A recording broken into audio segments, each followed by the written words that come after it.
എന്തൊക്കെ നടപടികളാണ് എടുക്കുന്നത് ഒന്ന് വിശദമാക്കി തരുമോ?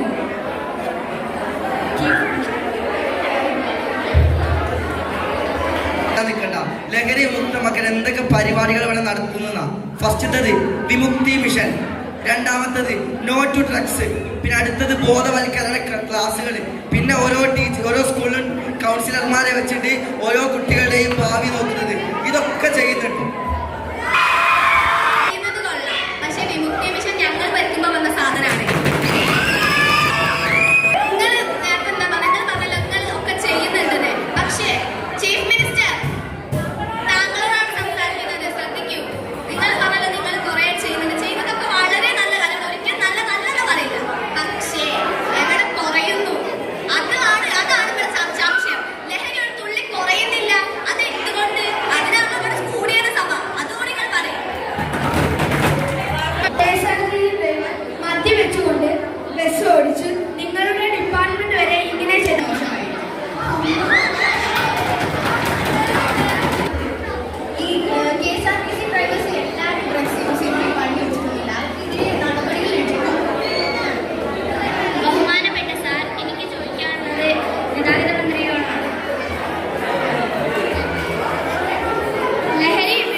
നിയമങ്ങൾ പാലിക്കുന്നത്.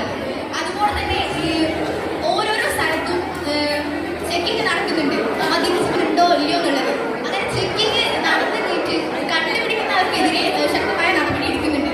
അല്ലാണ്ട് എല്ലായിടത്തും പോയി നിൽക്കാൻ പറ്റില്ലല്ലോ പോലീസിന്. ഭരണപക്ഷത്തോട് ഞങ്ങൾക്ക് ചില അഭിപ്രായ വ്യത്യാസം ഉണ്ടെങ്കിലും ഞങ്ങൾ കേരളത്തിൽ നിന്നും ലഹരി മൊത്തമായി തുടച്ചു നീക്കാൻ വേണ്ടി ഭരണപക്ഷത്തിന്റെ കൂടെ ഞങ്ങൾ പ്രതിപക്ഷം എന്നും ഉണ്ടാകുമെന്ന് അറിയിച്ചു കൊടുക്കും.